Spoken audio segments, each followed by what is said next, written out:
خواجہ شیراز مبین عالم انور، Ghulam Ahmad lolly صاحب، Ghulam be be Bharwana صاحبہ، صوبائی ممبران اسمبلی جناب خرم لغاری، اسلم بھروانہ، نذیر چوہان، آصف مجید، بلال وڑائچ، عمر آفتاب جھلوں، طاہر رندھاوا صاحب اور اسی طرح بہت سارے ایم پی ایس جس میں شامل تھے۔ اس میں قابل غور بات یہ ہے کہ آج یہ لوگ پیشی میں بھی شریک ہوئے اور جہانگیر ترین صاحب کی ضمانت میں بھی توسیع کر دی گئی ہے۔ یہاں کچھ اہم سوالات جنم لیتے ہیں اور وہ یہ کہ کیا پنجاب حکومت خطرے میں ہے؟ حکومت ابھی تک کچھ ثابت کیوں نہیں کر پائی؟ جناب جہانگیر ترین صاحب اور وزیر اعظم جناب عمران خان صاحب کے بظاہر صلح کے کتنے امکانات ہیں؟ اور سب سے اہم بات یہ ہے کہ مزید کتنے لوگ جہانگیر ترین صاحب کا ساتھ دے سکتے ہیں؟ اس پر بات کرنے کے لیے ہمیں جوائن کیا ہے سینئر صحافی اور تجزیہ کار جناب مبشر بخاری صاحب نے۔ بخاری صاحب بہت شکریہ سچ بتا دوں میں وقت دینے کے لیے۔ یہ ایک بڑی دلچسپ صورتحال ہے کہ جہانگیر ترین صاحب جنہیں وزیر اعظم صاحب کا دستے راست سمجھا جاتا تھا، جنہیں سمجھا جاتا تھا کہ انہی کی ساری محنت ہے جس کے بلبوتے پر آج پاکستان تحریک انصاف جو ہے وہ تخت اقتدار پر براجمان ہے، لیکن وہی جہانگیر ترین صاحب آج اپنی پارٹی سے انصاف بھی مانگ رہے ہیں اور دوسری جانب یہ بڑی کمپلیکیٹڈ سی سچویشن ہے بخاری صاحب۔ ایک جانب تو وہ خود کہہ رہے ہیں کہ میری پارٹی ہے میں اس کی حکومت کیسے گراؤں گا، لیکن دوسری جانب وہ اپنی ایک شو آف پاور کا بھی اظہار کر رہے ہیں، تو یہ کس طرح صورتحال جاتی نظر آ رہی ہے؟ جی بہت شکریہ۔ دیکھیے اس میں تو کوئی شک نہیں کہ جہانگیر ترین صاحب نے جتنی انویسٹمنٹ اس پارٹی پہ کی ہے وہ کسی اور پی ٹی آئی کے رکن قومی اسمبلی یا صوبائی اسمبلی یا کسی اور دوسرے لیڈر نے نہیں کی، اس لیے وہ پارٹی کے معاملات پہ حق تو رکھتے ہیں۔ وہ ایک علیحدہ بات ہے کہ ہم ان کے جو سٹیپس سے یا ایکشن سے ان کو ہم جسٹیفائی کریں یا نہ کریں، لیکن یہ بات حقیقت ہے، آپ نے اپنے انٹرو میں یہ فرمایا کہ کلیدی کردار ادا کیا تھا جہانگیر ترین صاحب نے پنجاب حکومت اور وفاقی حکومت بنوانے میں، اور واقعی میں اپنے ایگزیکٹو پلین کو لوری کی طرح یوز کیا۔ کبھی حکومت نے ان سے یہ نہیں پوچھا کہ بھائی وہ جو آپ آزاد امیدواروں کو لاتے رہے ہیں اس کے پیسے کتنے بنے تھے اور وہ پیسے کہاں سے آئے تھے، اس کی منی ٹریل بھی دے دیں۔ پھر شوگر سکینڈل میں ان کا نام آیا اور اس میں بڑی تاہیر بھی کی گئی، جو اس کی انکوائری رپورٹ تھی، اور جب وہ آئی بھی تو جہانگیر ترین صاحب کے خلاف ہی تھوڑا سا غم و غصہ آیا عمران خان صاحب کی طرف سے، جبکہ دوسرے کرداروں کو انہوں نے ان کے پورٹ فولیوز بدل کے ساتھ بٹھا دیا۔ تو یہ ایک دوسرا انجسٹس جہانگیر ترین صاحب کے ساتھ ہوا۔ تیسرا بھی چونکہ یہ سب جوڈس معاملہ ہے، ان پہ ایلیگیشن ہیں جس کی تحقیقات ہو رہی ہیں، سوالوں کے جواب دے دیے، پھر کورٹ میں معاملہ چلا گیا، ابھی چالان پیش ہوگا۔ لیکن صرف ایک بات پہ غور طلب ہے کہ اتنے بڑے اسٹیچر کا ایک رولنگ پارٹی کا جو سابقہ لیڈر جس نے بڑا انویسٹ کیا ہے وہ جاتا ہے ایف آئی اے میں اور جواب دیتا ہے، اس کا مطلب ہے کہ وہ کانفیڈنٹ ہے کسی بھی طرف سے، اور اس کا بیٹا بھی جاتا ہے اور اسی طرح جواب دیتا ہے۔ اور پھر اس کے ساتھ ساتھ وہ یہ بھی فرماتے ہیں، آج 3-4 بیانات ہیں جن پہ غور کرنے کی بہت اشد ضرورت ہے۔ ایک تو رانا ثناء اللہ کا بیان، ایک ٹی وی پروگرام میں انہوں نے کہا کہ جہانگیر ترین نے کوئی فراڈ نہیں کیا۔ اب رانا ثناء اللہ صاحب کا تعلق جو ہے پی ایم ایل این سے ہے، یہ بڑا بہت اسٹرانگ انڈیکیشن ہے کہ P M L N is ready to accept Jahangir Tareen اگر وہ، اور دوسری طرف جو آپ نے خود ہی بیان فرما دیا کہ ایک بڑی تعداد جو ہے لیجسلیٹرز کی ممبران قومی و پنجاب اسمبلی جو ہے ان کے عشائیے میں بھی شریک ہوئی۔ عشائیے میں شریک ہونا کوئی معنی نہیں رکھتا، لیکن کورٹ میں جانا معنی رکھتا ہے۔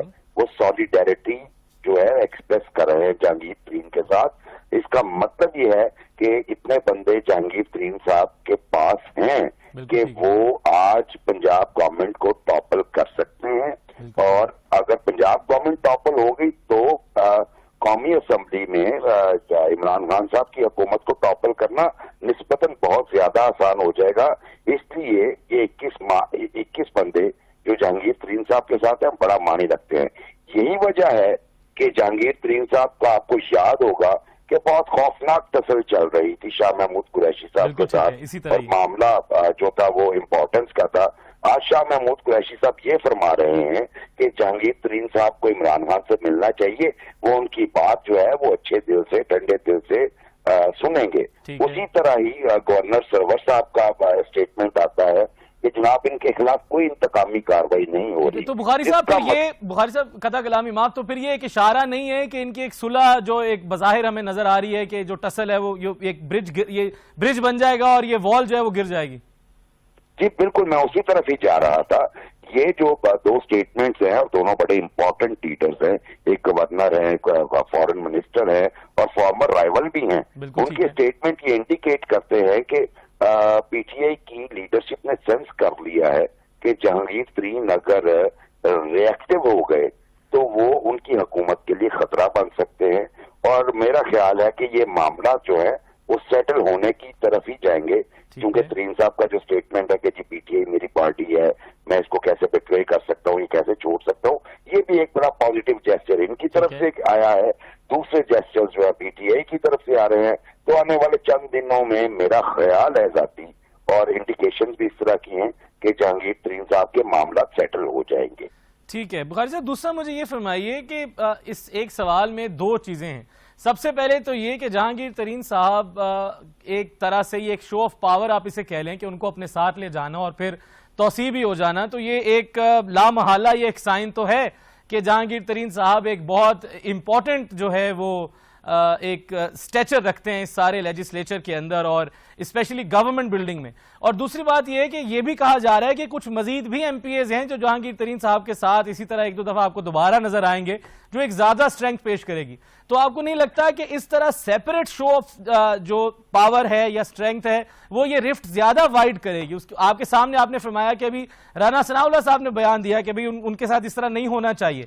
تو دوسری طرف یہ رخ بھی تو نظر آتا ہے نا کہ ایک طرف یہ شو آف پاور کی جا رہی ہے، عمران خان صاحب کی سب سے بڑی جو حریف جماعت ہے وہ یہ بیان دے رہی ہے کہ ان کے ساتھ زیادتی ہو رہی ہے. تو اس حوالے سے آپ کیا کہیں گے؟ جی میں تو صرف یہ کہوں گا، آپ کا کیا خیال ہے کہ یہ جو 21 امپورٹنٹ افراد جہانگیر ترین صاحب کے ساتھ اظہار یکجہتی کر رہے ہیں، کیا یہ پرسنل ریزنز کی وجہ سے کر رہے ہیں یا پرسنل کنیکشنز کی وجہ سے کر رہے ہیں؟ مسئلہ یہ ہے کہ بہت زیادہ پرابلم ہے، بہت زیادہ سینس آف بیریفمنٹ ہے، احساس محرومی ہے ایم پی ایس کے درمیان بھی، سوری پی ٹی آئی کے ایم پی ایس کے درمیان بھی اور ممبران قومی اسمبلی کے درمیان بھی. تو یہ ایک ایسا موقع آیا. پہلے آپ دیکھیے، اگر اس وقت بڑی باتیں کر رہے تھے، ہم ٹی وی پہ بھی بات کر رہے تھے کہ جب سینٹ الیکشن تھے اس وقت یقینی طور پہ جہانگیر ترین صاحب کی کمی بڑی محسوس کی ہوگی پی ٹی آئی نے. اس سے پہلے پی ڈی ایم کے معاملات جو چل رہے تھے، جب ہم کہتے ہیں کہ بھائی گفتگو کا راستہ بند نہیں کرنا چاہیے، اب اپوزیشن ہو یا کوئی بھی ہو، تو ایسی صورتحال میں کوئی نیگوسیٹر ہی نہیں پی ٹی آئی کے پاس بچا تھا. تو جہانگیر ترین صاحب کی ایز اے بریجنگ پاور جو ہے وہ تو امپورٹنس اپنی جگہ پہ، لیکن میرے ذاتی خیال میں یہ 21 لوگ ایسے ہی نہیں آئے. ان کے درمیان احساس محرومی ہے اور شاید کچھ طاقتور حلقوں کی جانب سے بھی یہ کہا گیا ہو کہ آپ سپورٹ کیجئے جہانگیر ترین صاحب کو، چونکہ جہانگیر ترین صاحب نے سرو کیا ہے پی ٹی آئی کو حکومت میں لانے میں بڑا اہم رول پلے کیا ہے اور مزید افراد بھی آنے کا یقیناً چانس ہے. لیکن یہ بنیادی طور پہ جہانگیر ترین صاحب کو سیو کرنے کی یا جہانگیر ترین صاحب کو اپنے آپ کو محفوظ رکھنے کے لیے اس کے علاوہ میرا خیال ہے کوئی چارہ نہیں تھا کہ وہ اپنی طاقت دکھائیں، سیاسی طاقت جسے کہتے ہیں. تو وہ دکھانے میں کامیاب ہو گئے ہیں. اب جہانگیر ترین صاحب اس وقت آپ دیکھیں اور وہ کتنے اچھے کارڈز کھیلے ہیں انہوں نے. اس وقت وہ پی ٹی آئی کی بھی مجبوری بن گئے ہیں اور اگر اپوزیشن کی طرف سے دیکھا جائے تو وہاں بالکل آپ نے بجا فرمایا. جی بہت اچھے کارڈ کھیلے ہیں. اور اگر پی ایم ایل این چاہے اور جہانگیر ترین صاحب کو، اور یہ بھی اطلاعات آئی آپ کو یاد ہوگا کہ ترین صاحب جب انگلینڈ میں تھے تو کوئی خفیہ ملاقاتوں کا ذکر بھی آیا تھا میاں نواز شریف سے، جس سے یہ انڈیکیشن ملا کہ شاید یہ پی ایم ایل این کی طرف جانا چاہتے ہیں. لیکن وہ بات وہاں پہ نہیں بن سکی. جو بات وہاں پہ نہیں بن سکی ہو سکتا ہے وہ بات ادھر بن جائے. لیکن میرا خیال ہے کہ پی ٹی آئی اب جہانگیر ترین صاحب کو اپنے ہاتھ سے نہیں جانے دے گی، چونکہ بڑے اہم جو ان کے رہنما ہیں اب وہ ڈفرینسز کو ختم کرنے کی باتیں کر رہے ہیں، ملاقاتوں کی باتیں کر رہے ہیں.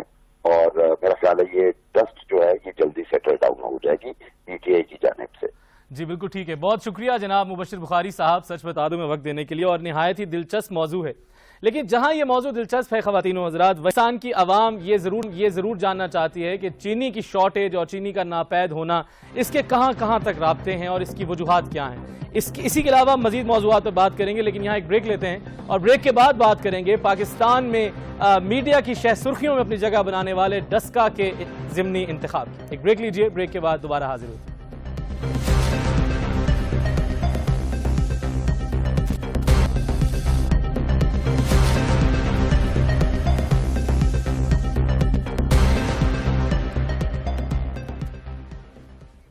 Welcome back. کچھ بات کرتے ہیں آج پاکستانی میڈیا کے مرکز نگاہ بنے رہنے والے ڈسکا ضمنی الیکشن کی۔ ڈسکا میں ضمنی الیکشن مسلم لیگ نون کے سید افتخار الحسن شاہ کی وفات کے باعث خالی ہونے والی نشست پر ہوئے۔ ضمنی الیکشن میں نون لیگ نے مرحوم کی بیٹی سیدہ نوشین افتخار صاحبہ کو ٹکٹ دیا۔ NA-75 کے لیے رواں برس فروری میں ضمنی انتخابات معمول کے مطابق ہونے تھے، تاہم ایسا نہ ہو سکا۔ انتخاب کے روز یہ پرتشدد واقعات میں 2 افراد جان سے گئے اور کئی زخمی بھی ہوئے، جس کے نتیجے میں متعدد پولنگ سٹیشنز پر پولنگ کارروائی معطل کرنی پڑی۔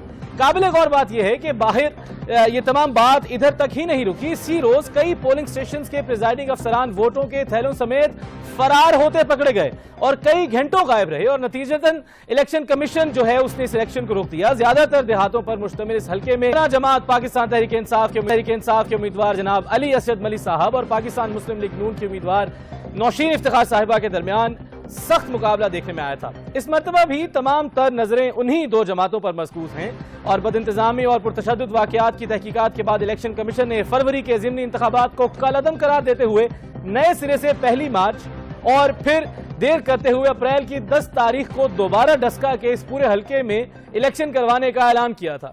تاہم پولنگ کے دن تصادم اور فائرنگ کے واقعات میں 2 افراد کی ہلاکت اور 20 پولنگ سٹیشنز کے عملے کا فوری اور تمام رات غائب رہنے کے بعد اگلی صبح واپس آنے کے واقعے پر نون لیگ نے دھاندلی کا الزام لگا دیا تھا۔ پولنگ سٹیشنز کے لاپتہ عملے کی اگلی صبح واپسی کے بعد ریٹرننگ افسران نے الیکشن کمشنر کو رپورٹ دی کہ الیکشن نتائج میں رد و بدل کیا گیا ہے۔ اس کے بعد PTI کی جانب سے الیکشن کمیشن کے اس فیصلے کو پاکستان کی سپریم کورٹ میں چیلنج کیا گیا، تاہم سپریم کورٹ نے الیکشن کمیشن کا فیصلہ برقرار رکھا۔ سرکاری اعداد و شمار کے مطابق حلقے کی کل آبادی 8,23,300 افراد پر مشتمل ہے، جس میں رجسٹرڈ ووٹرز 4,53,104 ہیں۔ مرد ووٹرز کی تعداد 2,54,000 جبکہ خواتین ووٹرز 1,99,000 کے قریب ہیں۔ سید افتخار الحسن گزشتہ 2 انتخابات میں کامیاب رہے تھے، جبکہ سن 2008 میں ان کے داماد اور نوشین افتخار صاحبہ کے خاوند یہاں سے کامیاب ہوئے تھے۔ البتہ سن 2002 میں PTI کے موجودہ امیدوار علی اسد ملی صاحب، جو اس وقت پاکستان مسلم لیگ کاف کے امیدوار تھے، یہ نشست جیتنے میں کامیاب بھی ہوئے تھے۔ گزشتہ الیکشن میں ہونے والی بد نظمی کے باعث الیکشن کمیشن نے 360 پولنگ سٹیشنز پر تعینات ہونے والے پریزائڈنگ افسران سے پولنگ کے دوران اپنے فرائض منصبی احسن طریقے سے ادا کرنے اور کسی بھی امیدوار کی حمایت نہ کرنے کا حلف لیا۔ آج بھی سارا دن پولنگ کا عمل کبھی سست روی کا شکار رہا تو کہیں امیدواران شکایتیں کرتے نظر آئے، کہیں اسلحہ بردار گرفتار ہوئے تو کہیں کوئی تنازع ابھرتا دکھائی دیا۔ ڈسکا ضمنی انتخابات کی تازہ ترین صورتحال جاننے کے لیے ہم نے رابطہ کیا ہے ڈسکا میں موجود 7 نیوز کے بیورو چیف سیالکوٹ جناب میاں ندیم صاحب اور گجرانوالہ سے ہمارے رپورٹر تاثیر مغل صاحب۔ بہت شکریہ آپ دونوں صاحبان کا ہمیں جوائن کرنے کے لیے۔ اس سے پہلے کہ ہم نتائج کی طرف آئیں، سب سے پہلے تو یہ جاننا ضروری ہے کہ الیکشن کمیشن نے ان تمام 360 پولنگ سٹیشنز میں سے 47 حلقوں کو حساس قرار دیا تھا۔ تو تاثیر صاحب، میں آپ سے یہ جاننا چاہ رہا ہوں کہ کوئی خدا نخواستہ ایسا واقعہ تو نہیں سامنے آیا پولنگ کے دوران جس طرح پچھلے الیکشن میں جو واقعات سامنے آئے تھے؟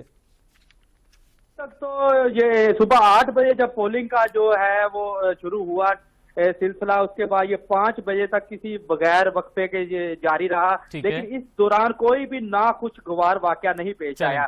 جیسے پچھلے دفعہ جب 19 فروری کو الیکشن ہوئے تب تو یہ تھا کہ وہاں پر قتل و غارت بھی ہوتی رہی، فائرنگ بھی ہوتی رہی، لڑائی جھگڑے کے جو ہے وہ واقعات بھی ہوتے رہے، لیکن اس دفعہ جو ہے سیکورٹی کے سخت انتظامات کیے گئے تھے۔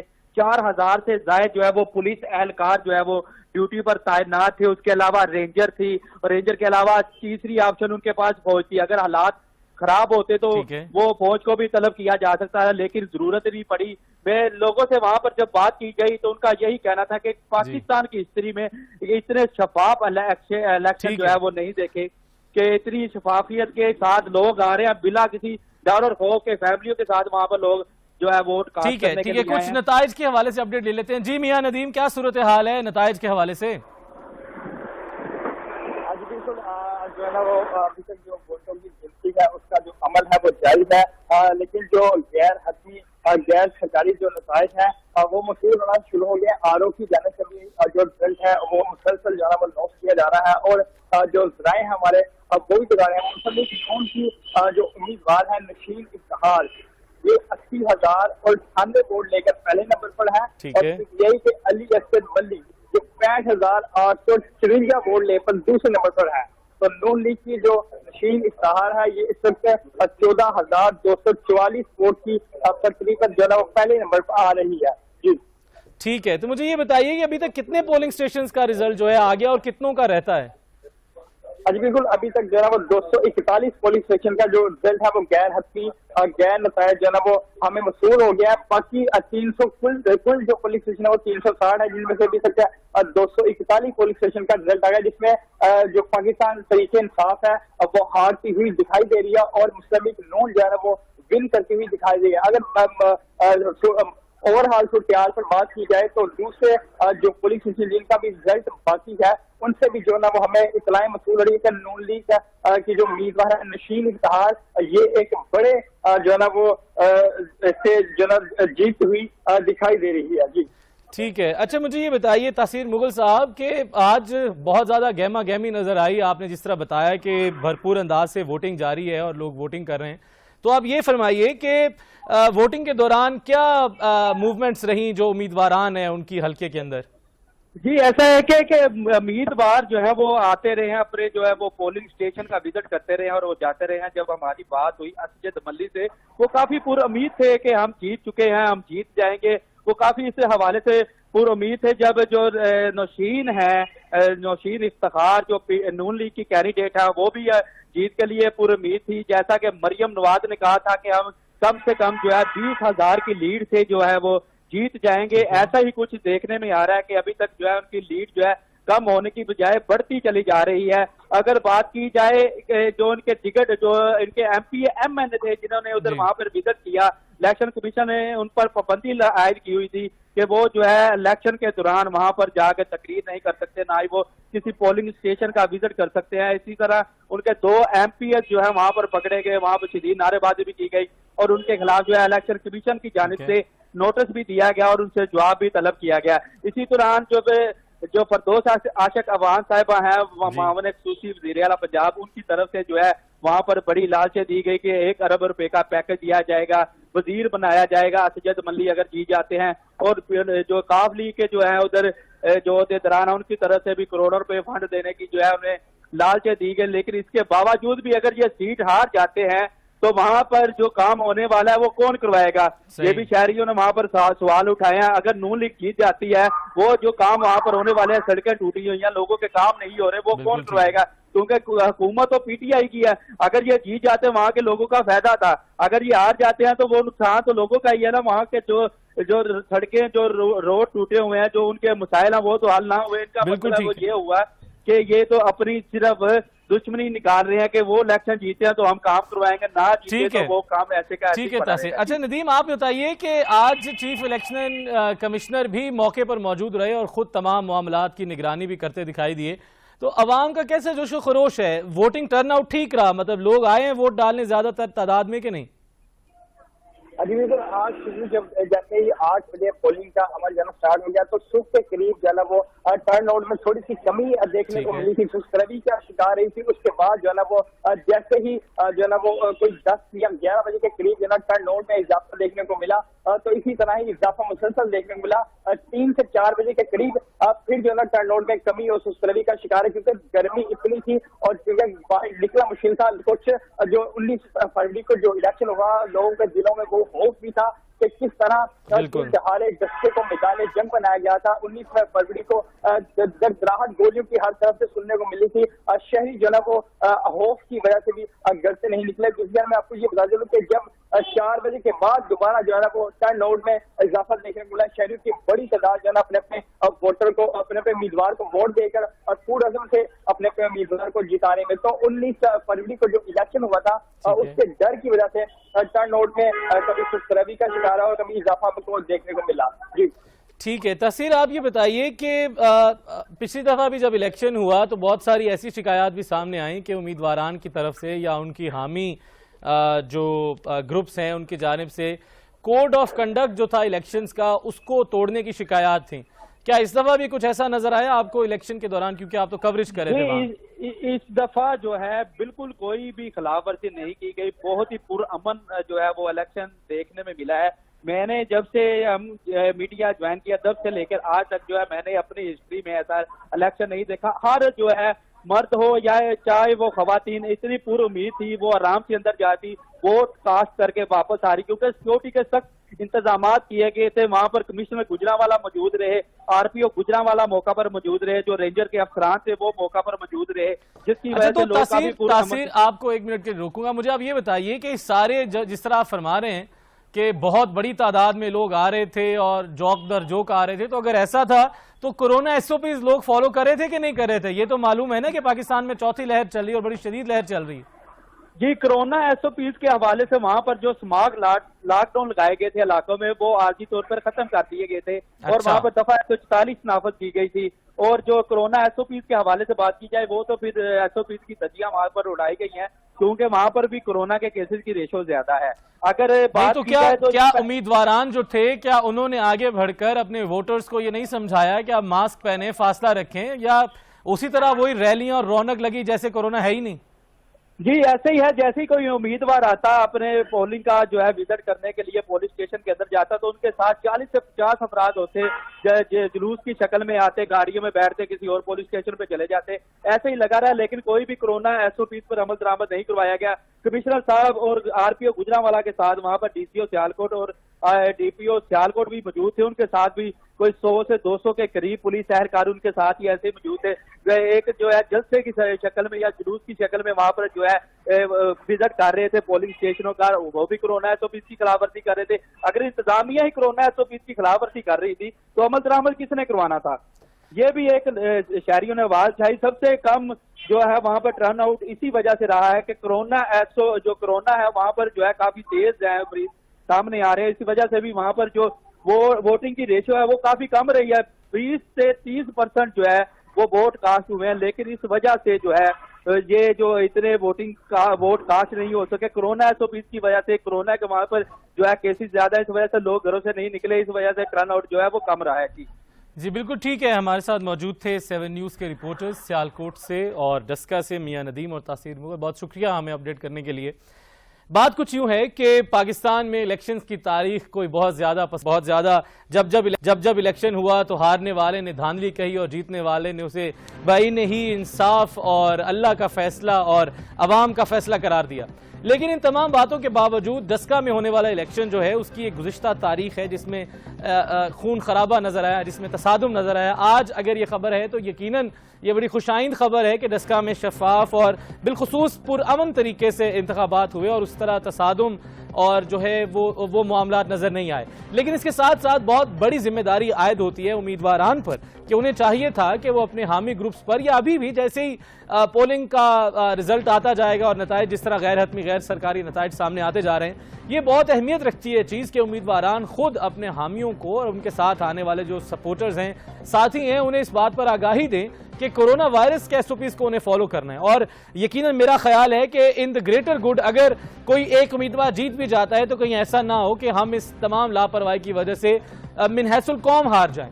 یہاں ایک بریک لیتے ہیں اور بریک کے بعد نیا ٹاپک ڈسکس کریں گے، اور وہ ٹاپک ہے پاکستان نے جو قرضے واپس کیے ہیں اور پاکستان نے جو نئے قرض IMF سے لیے ہیں ان کا استعمال کب، کہاں اور کیسے کیا جائے گا. اس پر بات کریں گے ایک بریک کے بعد.